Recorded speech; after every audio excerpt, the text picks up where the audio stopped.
Hi, everybody. Thanks for joining us for another edition of Hold My Drink, where we navigate the news and politics with a chaser of civility. I'm your host, Jen, inviting you to grab your favorite beverage, sit back, and imagine with us how to create a new American identity together. Welcome to this week's Hold My Drink. Today, I am speaking with my friend, co-author, frequent co-host, W.F. Twyman Jr. goes by Wink. He's an attorney and an author. And we're speaking with our friend, Obaid Omer, who has got his own podcast called Dangerous Voices. And so we're kind of going to do this all together. And I love his podcast.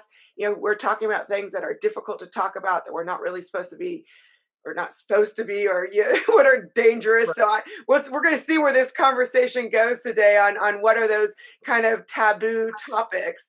So, but as we start, the question, as you guys know, what are we drinking for this dangerous conversation today? Wink. Well, as you might recall, last time I had brandy, which is a little strong for early morning. So I just have water today with my Yale cup as usual. And Yep. as Jen knows, my wife is a Yaley and my daughter, Caroline, is a Yaley.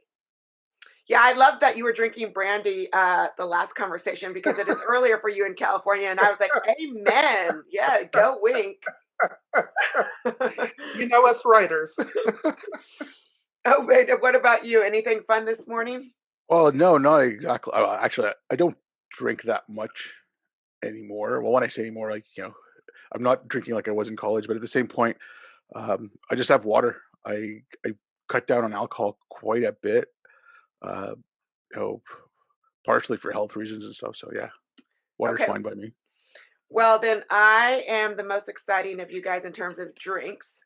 So I've got coffee, but there is this new whiskey. It's called peanut butter whiskey by My, a my. brand named Screwball. And you put that in your coffee, and whoa, it makes your morning. So I am ready with my peanut butter whiskey Good. coffee.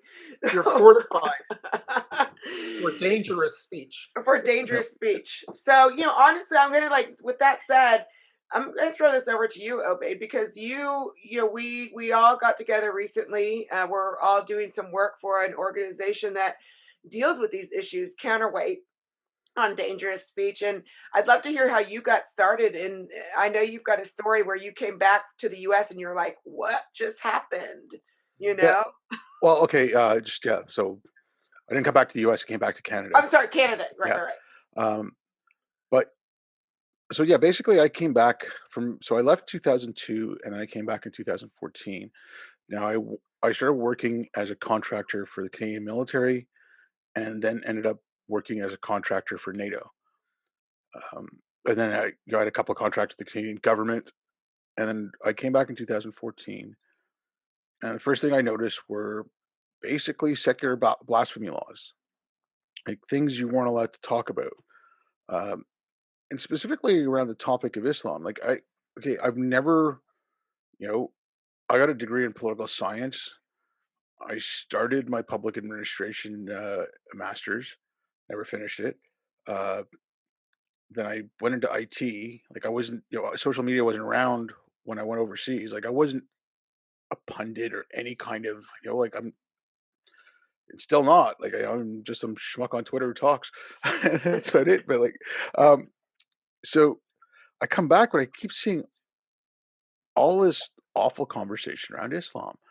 And a couple of times I was told I was a white supremacist because I was criticizing Islam. And I'm like, well, I'm brown. And then all these other people who were critics of Islam, like Ayan Hirsi Ali, Majid Nawaz, Mariam Namazi, Muhammad Saeed, Yasmin, Sarah Hayder, like around that time, they were being criticized. I mean, and some awful slurs, like Majid Nawaz was called a house Muslim. Um, you know, they were being called. I think Sarah Hayder was called a native informant. Uh, yeah, just like, and they were called porch monkeys and Uncle Toms and you know coconuts, and then So you guys have Mounds bars in the States. In UK and Canada, we have these things called Bounty, which is basically the same thing, coconut covered in chocolate. So they call them Bounty bars. You know, and it's like I just wanted to know where this came from. I'm like, what's going on where you can see that? And I started seeing things like there's a paper written in 2001 or 2006. I can't remember. I read it, like I said, after 2014, but it was called A Virtuous Cut.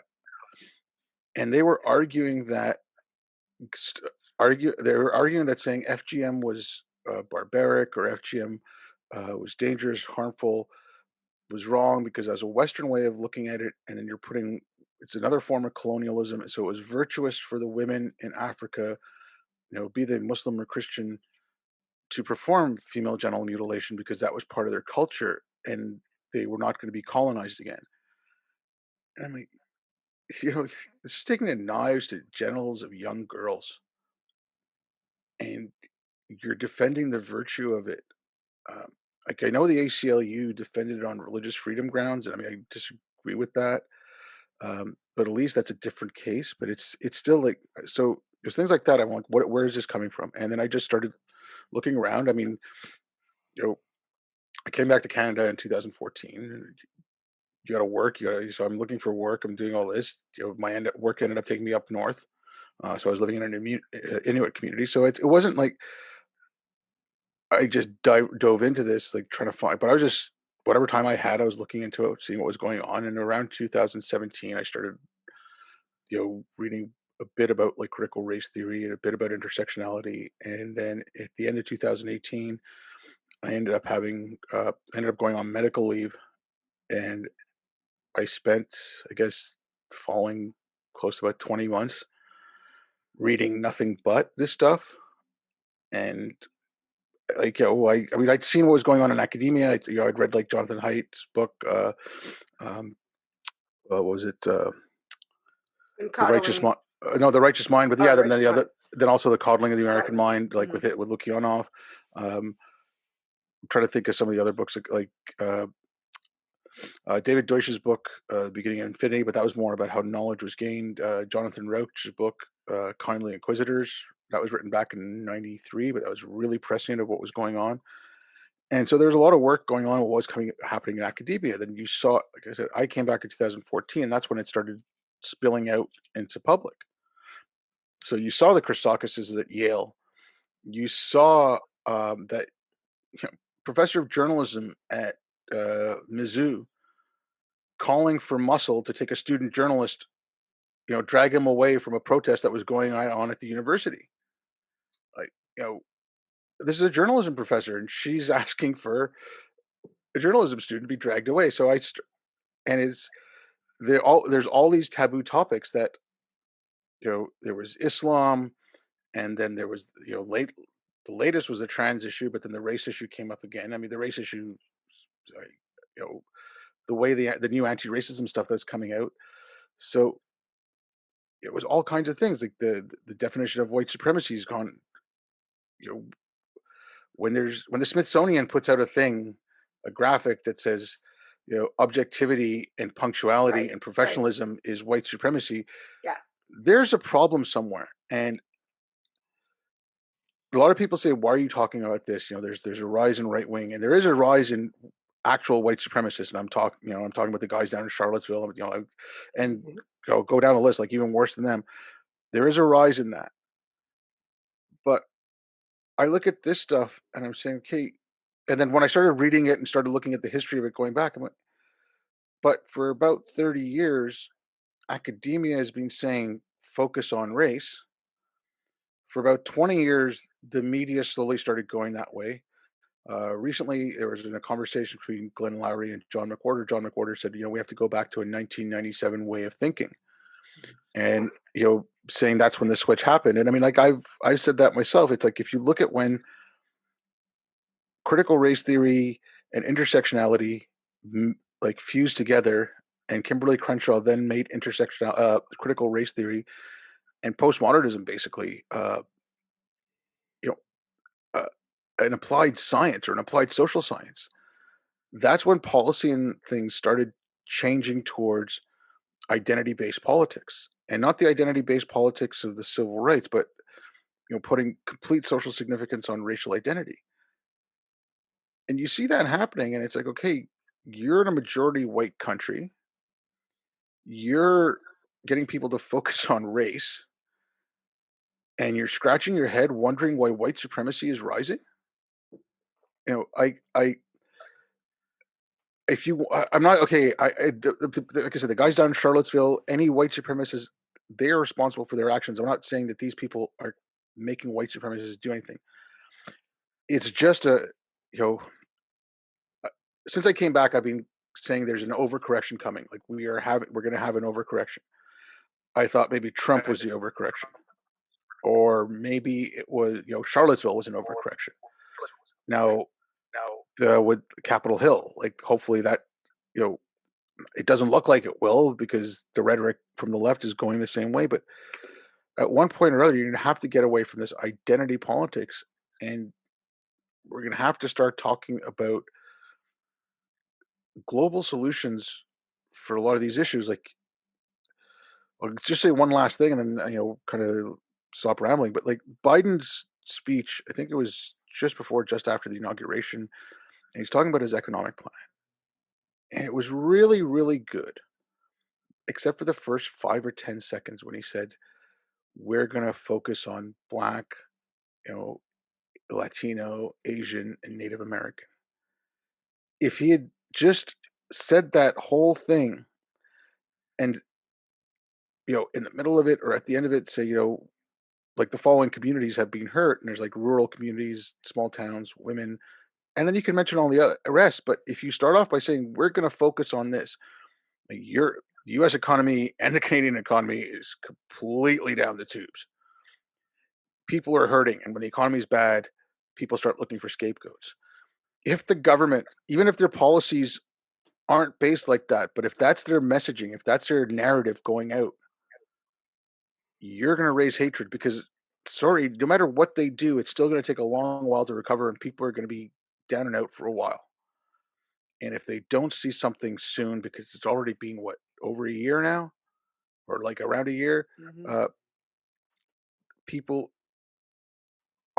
people are already at a boiling point. So you don't, like, I speak out against this stuff because I don't want that overcorrection from the right. Like, I'm scared of this stuff. Like, I see the authoritarianism and everything, but I'm terrified of a quick and really brutal response from the right, because the way I see it, the right is brutal and quick and harsh. The left is in it for the long haul. And overall, I think from the left, like, if you compare Nazism to communism, Nazism killed an awful lot of people in a very short amount of time. Communism in the 20th century killed around 100 million people over 70 years. So it's it's that kind of thing. So I don't want that brutal response from the right. I certainly don't want that long thing under the left. But I think, especially culturally, for the last 20 years at least, the left has been driving the increase because of all the messaging they've been putting out. And that's, yeah, kind of where I'm starting from on this. Jen, can I jump in? Please do. I was going to ask you to. Oh, okay, no problem. So, well, let me start off with a caveat before I launch Yeah. in to my counter ramble, if it were. I'm not going to touch upon or talk about anything that involves partisan political politics because of the nature of my other position. So, you will not hear me utter words of contemporary politicians in Washington, D.C. So, having put that caveat aside, um, I was so happy to hear you begin by talking about your self-criticism of Islam, and you're taking a raised eyebrow against those who would denigrate those who have the genius, the wisdom, the insight of self-criticism. I mean, it's been said that societies advance the most when we have the capacity to look within and to point out imperfections or ways in which ideologies are untethered from reality. And so I think that when bullies enter the public arena to cast stones at those who are self-critical of either their own religion or their racial group or their own gender group, I think that's a sign of nervousness. I think that's a sign of a lack of confidence in their own ideology, right? Because if you really believe that what you believe is the way to go, then you argue on the platform of ideas. You don't resort to ad hominem attacks. And so, to be honest, whenever I hear attacks like that, my doctrine is always don't engage bullies. Don't engage bullies, because if you engage bullies, if you appease bullies, you're beginning to lose the game as it is anyway. And I think that's an important principle to always take in mind. Um, but returning to the point, you used a word which I find so delightful: taboo. Jen and I just completed reading Taboo by Professor Wilfred Riley, who's out of Kentucky. Wait. Just let me interrupt you. You I completed did. reading because Wink read it in one day, and I'm like on the Yes. final like chapters, which I've been doing for like 2 weeks because like Wink has this crazy mind that I don't understand. I just had to throw that in there because you're like, Thank you yeah, very much, Jen. yeah. Just a slight backstory. My wife and I are always annoyed when I do that, right? Because it might take them a week to read a book, Yeah. and I was a day. When I was in junior high school, when I was in second grade, I had a wonderful teacher, Mrs. Taylor, and she said the way to speed read is to recognize all sentences are not equal, all lines are not equal in a paragraph. There's a topic sentence, and from which everything else flows in a paragraph. So if you zero in on topic sentences and then read the rest of the paragraph in light of that, you can enhance your speed. And so from the sixth grade, I developed the habit of reading a book a day. Yes, I read a book a day in junior high and high school. So I've got the skill already, you know. It annoys my wife and my daughter, but that's just what I do. Hey, that's And your just me. co-host and your That's right. co-author, yes. But carry on. So we are reading. Well, Wink is finished reading. I am still reading Taboo. Go on. I started at 4:30 a.m. and finished at I think 5 o'clock p.m. But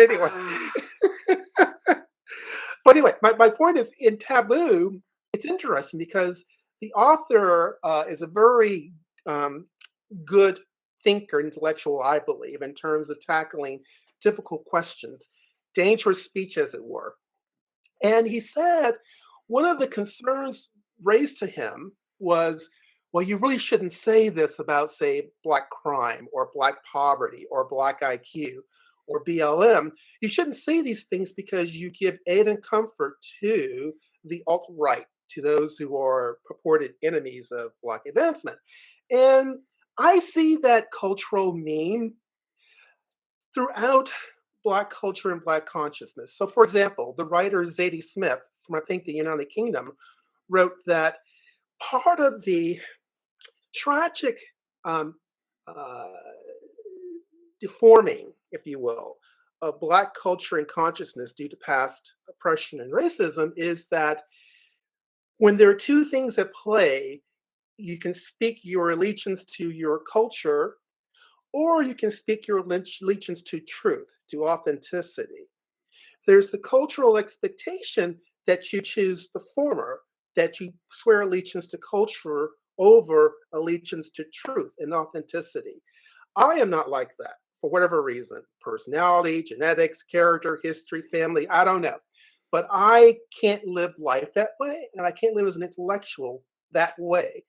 To me, truth, authenticity always trumps cultural allegiance. You don't grow as a people unless you pursue authenticity, wherever that might lead, which is one of the reasons I love the book Taboo, because the writer, Professor Riley, does a wonderful job of doing that. But to give you examples of how that cultural meme plays out in my experience, one of the longest debates, conversations I've ever had with my mother in law was a few years ago. I had written a piece about letting go of slavery, letting go of the resentments and grudges for American slavery to move on. And my mother in law sat me down at the table at this resort. And for 90 minutes, she must have gone on trying to persuade me that it was more important to to be faithful to the group, to not reveal differences within the group to the outside world. This is how she understands Black culture and consciousness. You never speak of intra-group differences outside the group. And she just gave up after 90 minutes because I am who I am.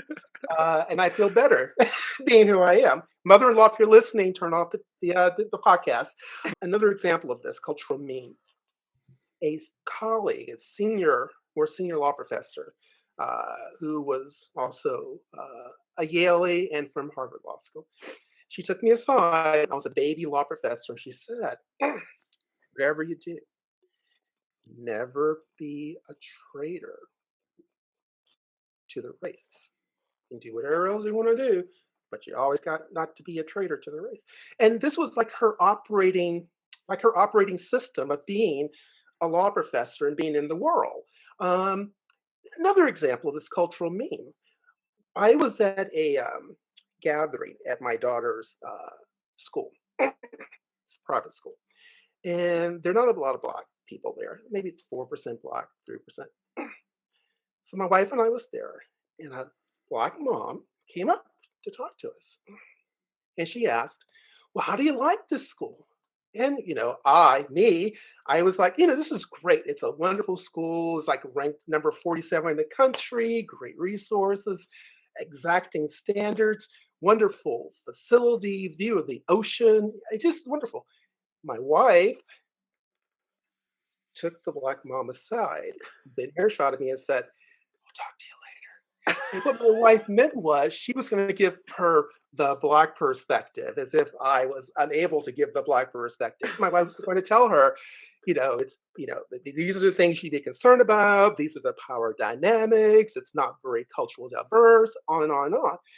And so that's another example of how this cultural meme of cultural allegiance over fidelity to truth and authenticity plays itself out in the real world. Final example. And this goes more towards a subsidiary point.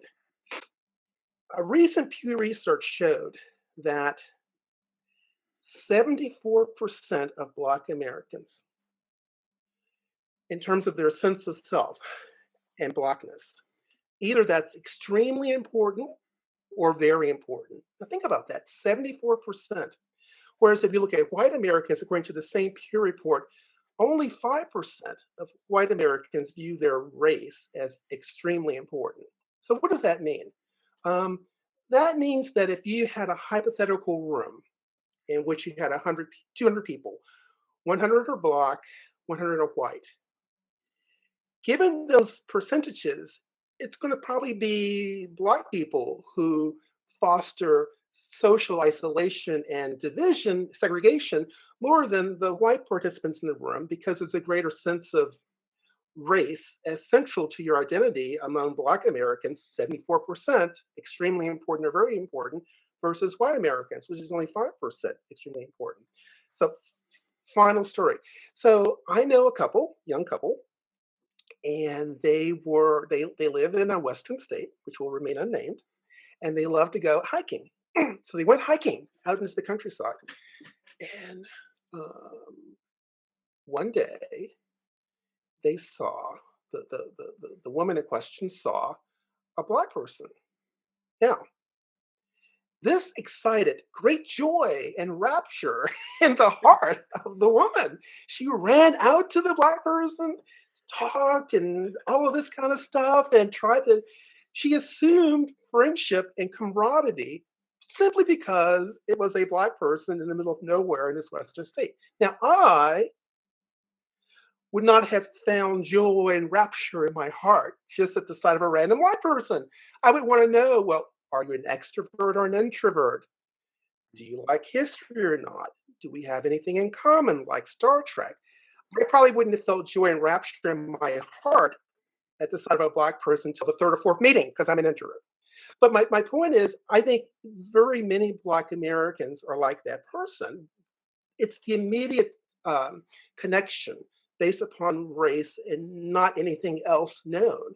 And I think that as long as you have those perceptions, it's going to be hard to have dangerous conversations because people live in socially different worlds. So I've rambled on enough, but those are just my examples of how I think the idea of cultural allegiance oftentimes trumps truth and authenticity as a cultural meme, and that makes conversations more difficult, not easier. And I think it's the exceptional person sometimes who easily transcends those barriers. As I think I probably am. Jen, you might agree with that. I don't know.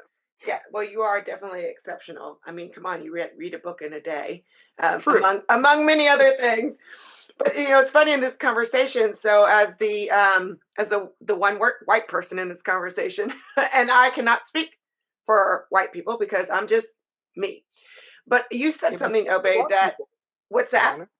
Can I speak for Black people? I know Yeah, exactly. Well, we can't. That's I that's mean, it's a good question, right? Because that's I am a Black American, right. but I will be the first to tell you if there are over 40 million Black Americans, there are Mhm. over 40 million different life stories and Right. experiences and perspectives and whatever, you Yeah. know. So and I don't know. that's I and don't, that's yeah. kind of the problem with how our conversations is, we've lumped each other into these homogenous groups of you're black, Obeyed, you're brown, Jen, me, I'm white, and I don't speak for white people, but you said something, Obeyed, that I really want to go back to, and I'd love both of you guys input.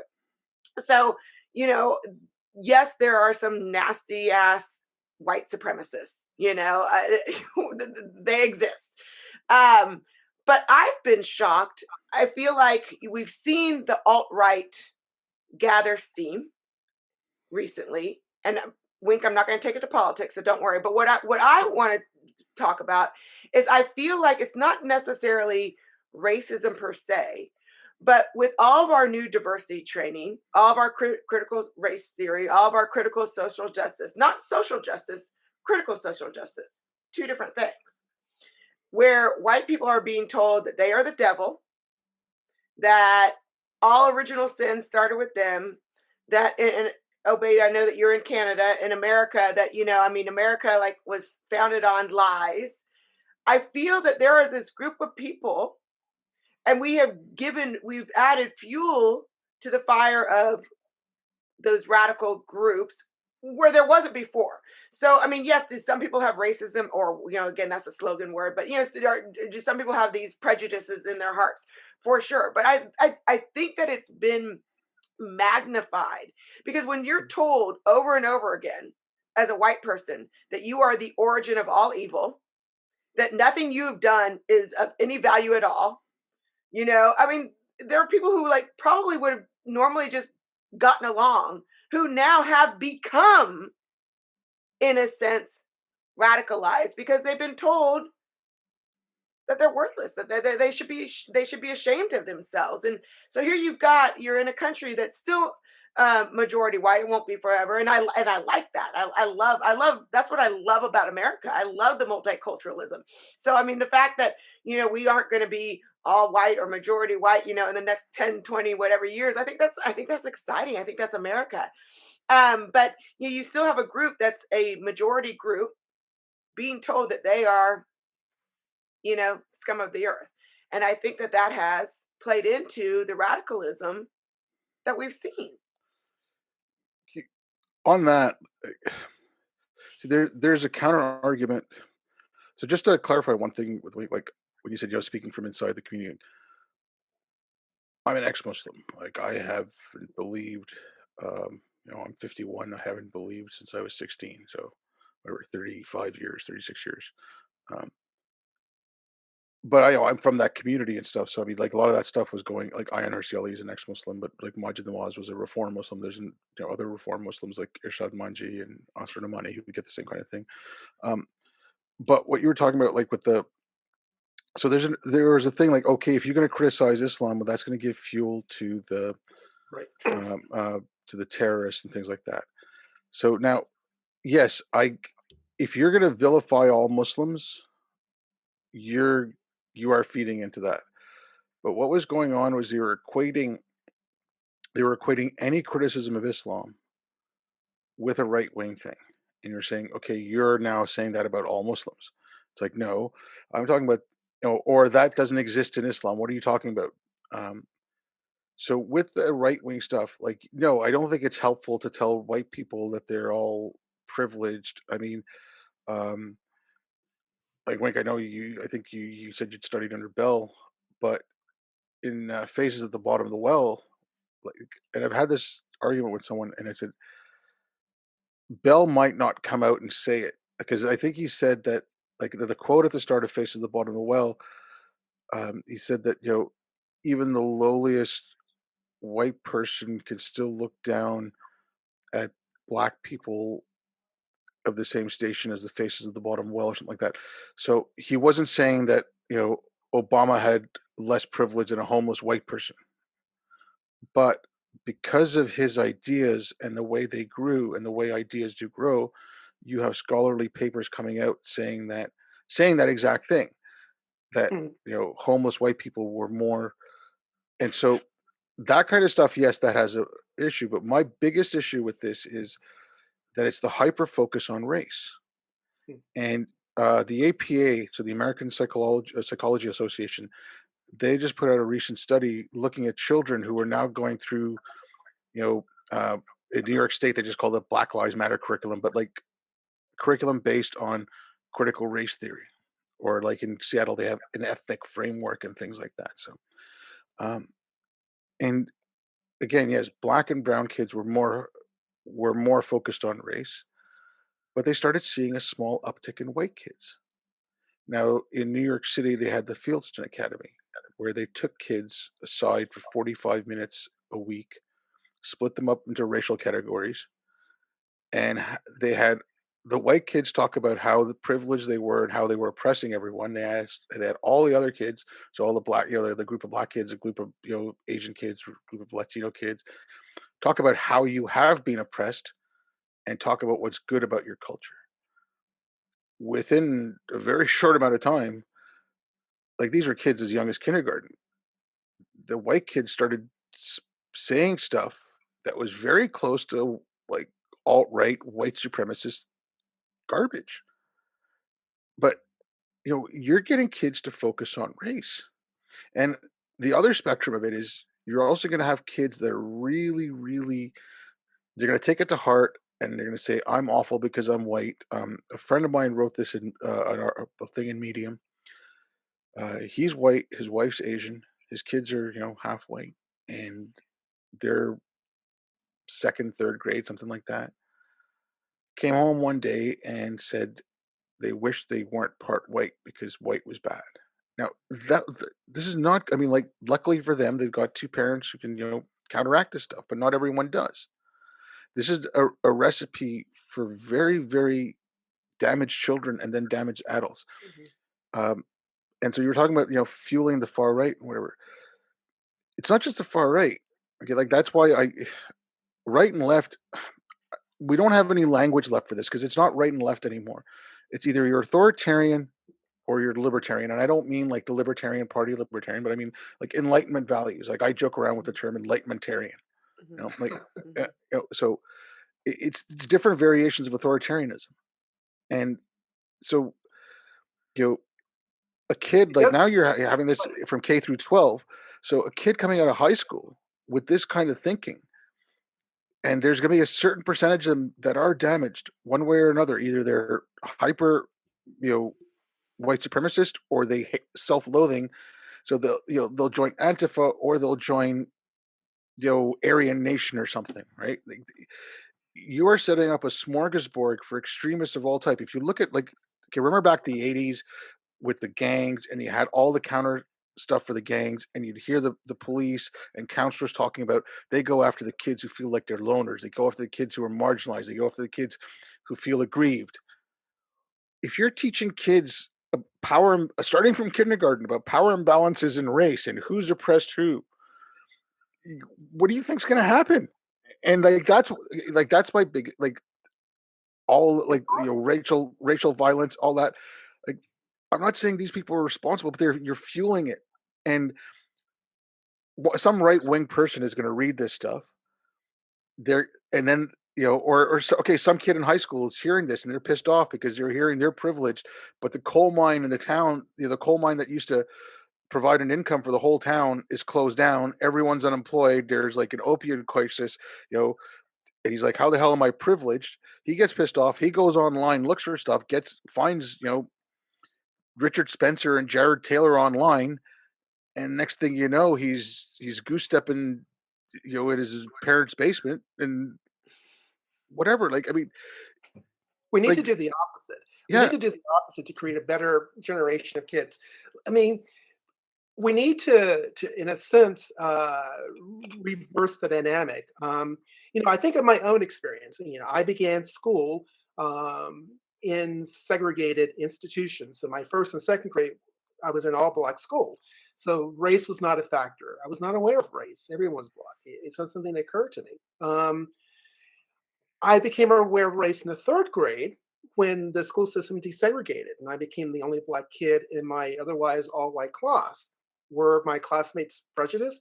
Yes, they were. Were I called racial slurs? All the time. And I think I may have mentioned this earlier that I just had an epiphany. One day I sat down on the playground and just decided that, there was no correlation between intelligence and skin color. So these people who were saying these things about me for another reason but racial prejudice just weren't up to speed. That they were just a little slow. And so that kind of inner worth sustained me. And that was more sustaining, I think, than if I had been told about white fragility and white oppression as a third grader. I mean, imagine a different course my life might have taken if I had been taught by my teacher, my white teacher, your white classmates are privileged, you are oppressed. Your white classmates are responsible for the evil of slavery, you are the innocent victim. That would have screwed up my little head. Instead, I had the benefit of reaching my own conclusion about race, about me, about the universe, in a way that was life affirming, that bolstered my ego. Now, continue the story. So throughout elementary school and junior high and high school, I was always the only black kid in my class, and I was in a southern school system uh, where slavery had been legal, say 2 centuries ago. But you know what? Because I had decided internally, I had an internal locus of control, which I think is an underappreciated doctrine in racial psychology. My internal locus of control meant that I was setting my own goals for myself, and if you went with the program, you could pound sand, basically. Uh, Seventh grade, I remember. No, eighth grade, I remember. I was very ambitious as a student politician, as Jen knows. And in the fourth grade, I decided I was going to become student council governor, high school president. Now, keep in mind, my junior high was just 3% black. My high school was 8% black. But I never thought about race. I never had any teacher to tell me that race should be a factor in my personal dreams and goal setting. So I remember one day on the bus, I shared my goal of becoming governor with a classmate, a white classmate. He looked at me, scratched his head, and said, "Who ever heard of a black governor?" Now, if I had been trained in critical race theory, I would have succumbed to black fragility. I would have crumpled and fallen, assumed he was right, there was no hope for me. Instead, with an internal locus of control, I kind of viewed this guy as a clown and proceeded to achieve my goals nonetheless. I just think, and it makes sense. We so often look at this problem from a white American perspective, outside looking in.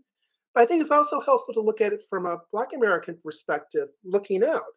I mean, I really think that by the time I finished high school, I had a certain level of respect and credibility among my classmates, and they had learned to understand there was no correlation between race and achievement, race and self-respect. And so in some ways, we probably learned more from each other in that type of 1970s setting than the kids are learning today in 2020. So I'm grateful. I'm grateful that I grew up in the time that I did. I think it would be kind of horrible to grow up as a little kid in these kind of situations today. Well, let me I just speak want to, to. Can I just say one thing? yeah. The racism and like the when you're saying when people said racist things towards you. So okay, I'm not saying I didn't face racism. Up until about the sixth grade, we were. No, I shouldn't say that. Well, up until the sixth grade, I was going to schools that were more mixed. So they had like black, Indian, whatever. It was after sixth grade that the neighborhood we moved into, same thing. There was a very, very small percentage of non-white kids Right. in the sixth grade, then past that. But I was around 14, and I was taking public transit in Montreal, and on the seat back in front of me, someone wrote, uh, "White power, black caca." The only word they spelt correctly was caca. They spelled every other word wrong. Right. I laughed my head off. And any time after that, someone said a racial slur to me, I thought of that. I'm like, that's where your head is at, pal. I'm better than you. Like, It's true. It's true. like, So I mean, I can give you a proving million ways. Rick's point. Yeah, exactly. No, but I guess I can give you a million reasons to hate me. Right. But if it's the color of my skin, like, that's where your head's at, pal. Like, that's it. I don't care. Like, Right. Right. Right. That is I mean, awesome. maybe that's really the secret, right? Maybe that's a better way to train kids to become the leaders of tomorrow than to rely upon external factors. As no one wants to be a hapless victim of yeah, cosmic oppression. Am I right or am I wrong? Am I right or am I wrong? exactly. Yeah. It's awful. Well, It is. so It is. let me speak from the white perspective. So I do have a son who is in high school, and I get to listen into some of these conversations that they have sometimes, and it's become almost a comic, right? It's like whenever someone says something silly, they're like, "That's your white privilege," I mean, so like we talk about this, and I remember though, but going back to this idea of like we're creating this culture where like white, like we're shaming these white people. At the very beginning of the whole George Floyd incident, when everything was very, very raw and it had exploded, I will remember, and these people will remain nameless, but I remember one of the my son's friends saying, "I wish I was black because I'd be getting all the girls right now." And was sad because there was so much shame for being white. There was Mm. so much shame um, from being not attractive to being just a pariah. So I mean, it's like you were embarrassed to be white. And so now, though, I think is a way of them playing with that embarrassment and with that shame that's been dealt with them. It's become somewhat comical, So I was showing Finn, my son, some memes, and he's like, "Mom, those are white girl memes." What the hell is a white girl meme? Like, it's funny. Like, Mm. what part of it made it white girl, But we have literally, like, that is how we have our dialogue is constantly. We are hyper focused on race to the point of ridiculousness. I mean, a white girl meme. What is a white girl meme? I mean, Jen, someone tell Jen, me. I don't even Yeah, know. yeah. Jen, how come we don't talk about black privilege? I get tired of hearing about white privilege. How about black privilege? How often do we hear in the mainstream media on CNN or MSNBC about Alpha Kappa Alpha and its influence, Alpha Phi Alpha and its influence, Omega Psi Phi, Phi Beta Sigma, Jack and Jill, as you know, very influential. We don't hear about Delta Sigma Theta or the Boule. These are Black institutional vectors of multi-generational privilege. I wasn't aware of them until, well, to be honest, I first read about them in Ebony magazine when I was in high school, and they were just like words on paper. They meant nothing to me.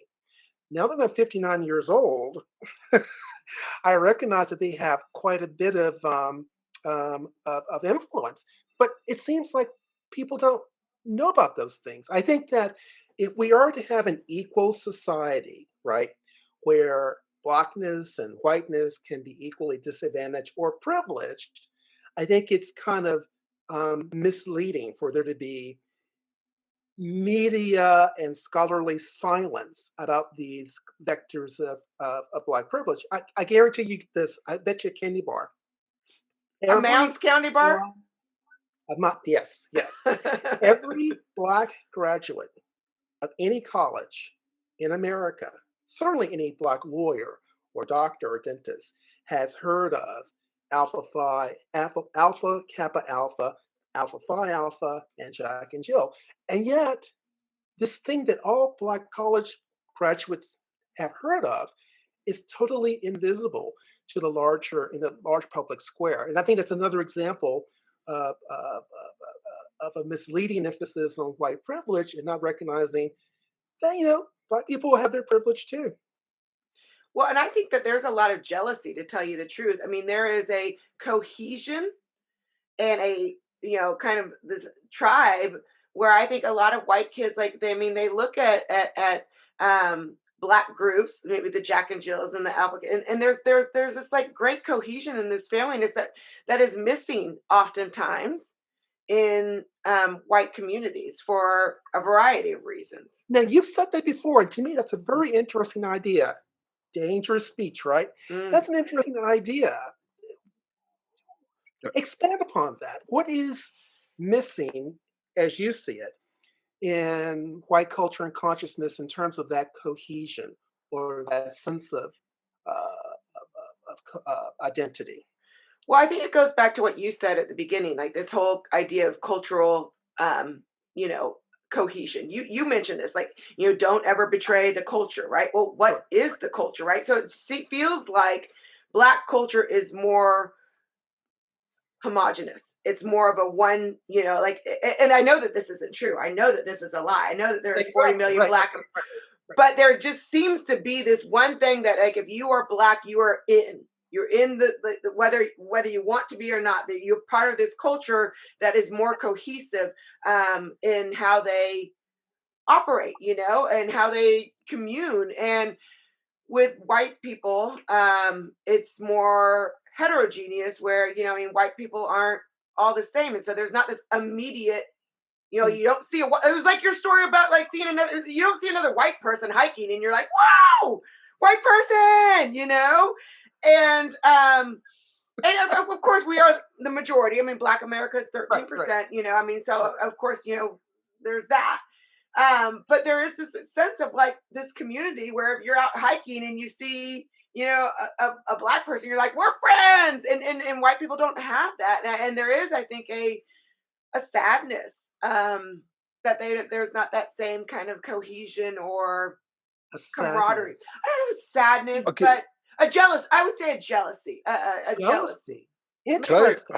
But the white privileged are jealous of Hmm. Black Hmm. affinity. Okay, Hmm. can I?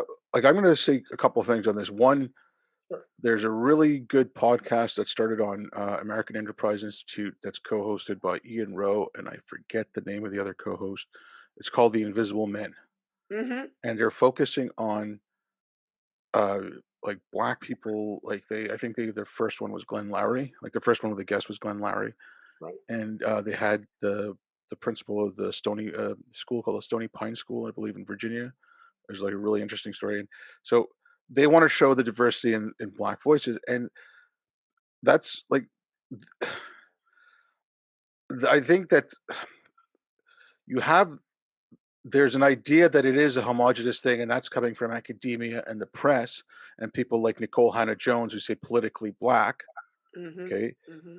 but the other side of it, like the white people, and this is what and I don't even see white people, because you know what, uh, it's not like I consider myself part of the West. So when I say Western culture is being attacked, I feel like I'm being attacked. I grew up in Canada. My family moved here when I was 6. I think of Canada as home, and I embrace the Enlightenment, and and I can go back to the Greeks and say, I embrace all of that led up to the Enlightenment. But you have, okay, people are going to say I'm not equating a couple of things, but I want to equate a mentality in a way. So when the Taliban blew up the Bamyan Buddhas, and when ISIS destroyed all the ruins at Palmyra, they were trying to wipe out history. They didn't want the history of the region to survive, because they wanted the people to know their history. Okay, you have universities in the UK, and you have universities in the United States and Canada doing the similar things, but it's the UK that, like, which to me is insane. Like, Leicester University in their English department are no longer to teach Chaucer, because they need to decolonize English. Okay, if you're in an English department at a university in the UK and you're not going to teach Chaucer, that's the history. That's your people's history. Right. You are wiping out your own history. It's not the Taliban wiping out the history of Afghanistan. It's not ISIS from all over wiping out the history of Syria and the Levant by destroying Palmyra. It is yourselves. Like when Cambridge said they want to get rid of Shakespeare. What the hell? Like there was a Swedish, I believe it was the foreign minister said, "What does it matter if Swedish culture dies? What do we have a culture? We have no culture." Like you're you're killing, like you're telling people that you don't matter. And I'm sorry, but like like I said again, like I find that so harmful. You're denying people their historical significance. And Right. no, you shouldn't say, you should, if you're going to take pride in everything white people did, then take shame in all the harmful things white people did.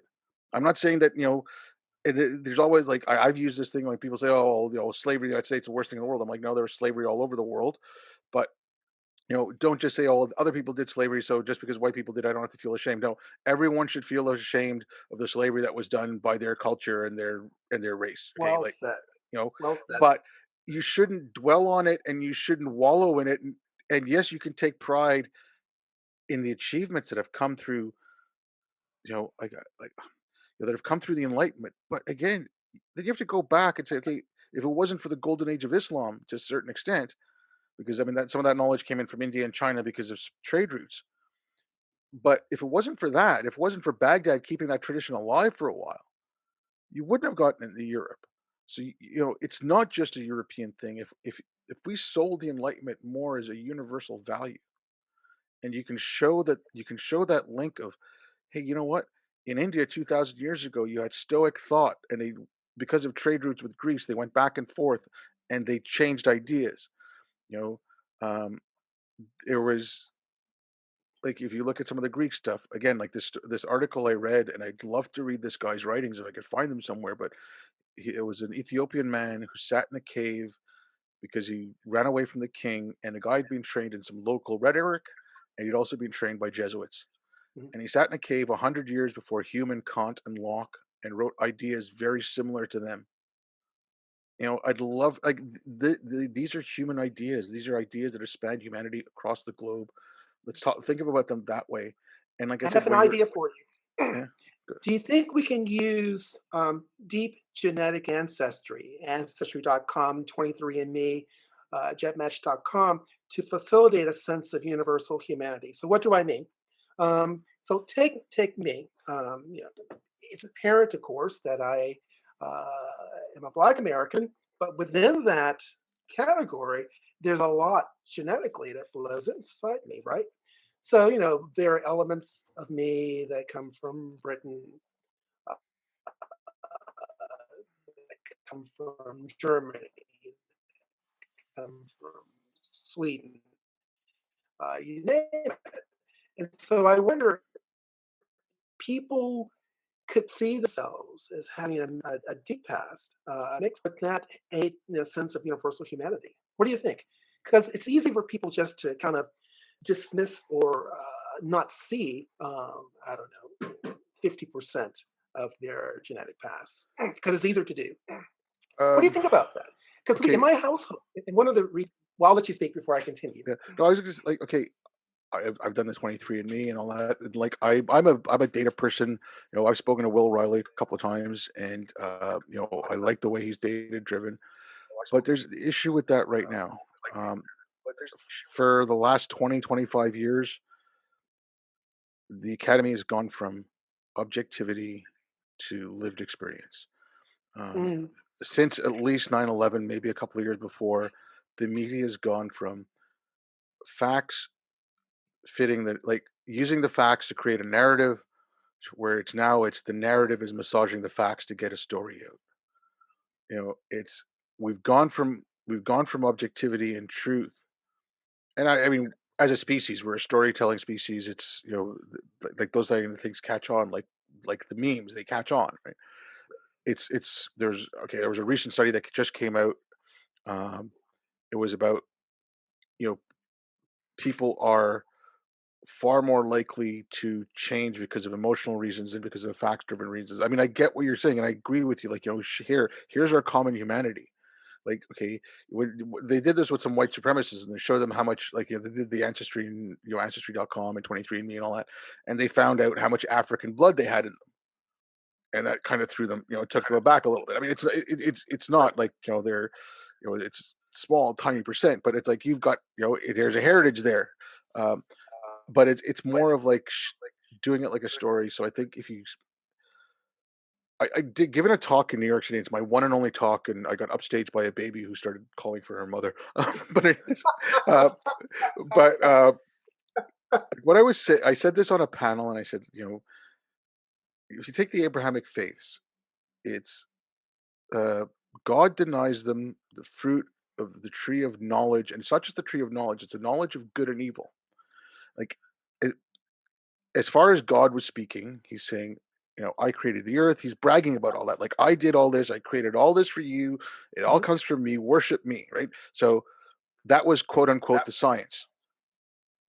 That's it's. I'm not saying it was science, but like that's the explanation for how this all got here. What was denied was the knowledge of good and evil. That what was denied was the humanities, the arts, philosophy, that kind of thinking. And so they, they ate that fruit and they got that knowledge. So if you a purely scientific, rational thing, I mean, I find that's one of the biggest flaws in like some of the atheist communities. Um, when they just go for the science and the reason and logic, and it's like you don't change the way people think. Mhm. So the data driven stuff, it's good for like, okay, as Dan Dennett said, like breaking the spell, you shatter that thing, but you have to change the way people think. There's a analogy I've been using for a little bit. I mean, working around with it, it just because it's not complete, but the way we talk about our first principles, and I mean, we can do this with any kind of thinking. So, in his book Beyond Infinity, the beginning of Infinity, David Deutsch talks about dynamic and static thinking. And dogmas are static, and something like the Enlightenment, that's dynamic; it grows. Mhm. So when you talk about our first principles, or when you talk about the lens you're going to look at something, I mean, you can have a foundational, like I've said it, and it's free speech is the foundation of all our other rights. I think that's a wrong way to think about our first principles, or even calling them foundational principles. Foundation's rigid and it's hard, and all you can do is build a structure on top of that foundation. If we thought about our first principles, if we thought about our underlying, like what holds our society together, like that cohesion, if we think about it as if like the earth of a garden, and so okay, free speech is that earth. So the laws, like the First Amendment, and the laws that come out because of the First Amendment, those are your plants that are growing. And if something like, I completely disagree with critical race theory. So in my mind, that would be a weed. Okay, this comes along, you pull out a weed. But if you think of it like a garden instead of a foundation, if it's a foundation, okay, we're going to add this attachment to the house. And if it's no good, we're going to take it down, but that's going to pull down part of this wall. If you think of it like a garden, it's like, okay, you know what? We're going to take this corner of the garden. We're going to try this here. If that's not working, that's just weeds. We can pull it out. And you haven't damaged everything else. You can bring that back to where it was. Whereas if you think of it as a foundation, so like I said, I like the data driven stuff, but I think you need to build, like right now we're in a narrative war, and you need to get a story out. You need to get people emotionally attached to it. But going back to the that thing, like where you're taking away their culture when you don't give them anything, like there's nothing you tether yourself to. You I think that's another huge problem right now is we're becoming so untethered from reality on all sides, Oh, like yes. everyone. But Yes. we need something to tether ourselves to. But if you don't have a historical past to tether yourself to, Mhm. uh, sorry, last little bit. I know I ramble, so cut me off anytime. But Brett Weinstein had said this about, he said two of the tragedies of the United States, like two great tragedies, were the devastation of the culture of the Native Americans and the devastation of the culture of the slaves that came in, because you had people, when you talk about black culture, like when Nigerians come in here, they have, when people immigrate from Nigeria, they have a specific Nigerian culture and a history and a heritage that they can look back on.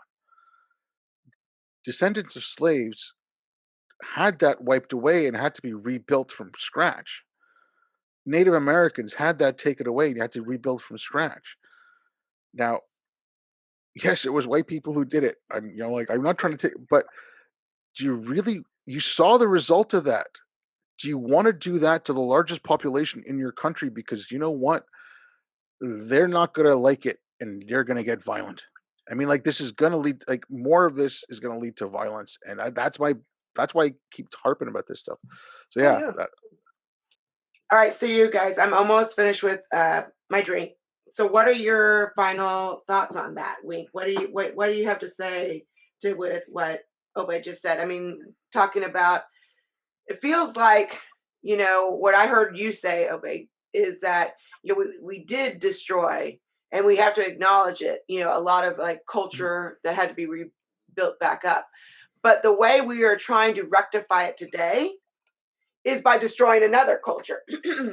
So we're going from one extreme to the other, and we have yet to find a place where we can do this constructively and not destructively. What do you think about that? Well, and if I might join in, so where's the thirst? Where's the hunger for destroying larger culture coming from? I mean, is it coming from the church ladies at your local AME church?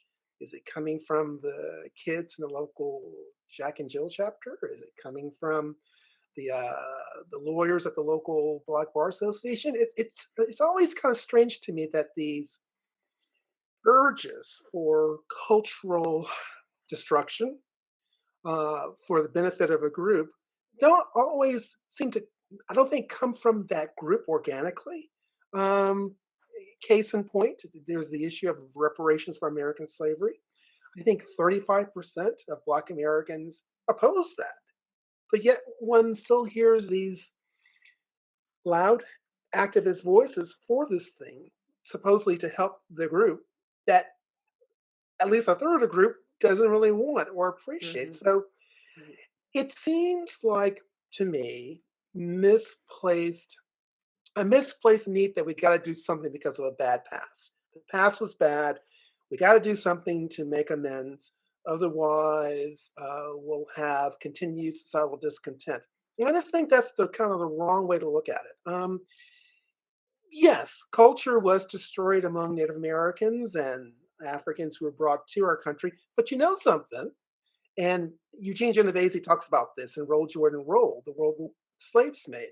There's a tremendous, tremendous multi-generational indigenous Black American culture that came forth in the 1600s and the 1700s and the 1800s I mean, think about that. You've got deep cultural roots Mm-hmm. in culture that now span almost 4 centuries. So I think that if I were living in the year 1790, I could feel the sharp rupture of culture with West Africa. But in the year 2021, I think there are too many grandchildren and great great grandchildren of people who only knew American Black culture and nothing else to think that that should be a driving source for any change in public policy. That's just my thought. I love that. I mean, and I do. There's so much richness in American Black culture, that Oh, has shaped that you has bet, shaped America. you bet. So yeah, with that said, then you guys, this has been a great conversation. Oh, it's been wonderful. Thank you for the opportunity, Thank everyone. you. Thank you for listening to this episode of Hold My Drink. Like or subscribe to the show and check out the show notes for links to source material and to our website where you can find what each of us is reading every week, different news with different views. If you have a topic that you would like us to explore, drop us a line. And join us next week as we say Hold My Drink and the conversation gets real.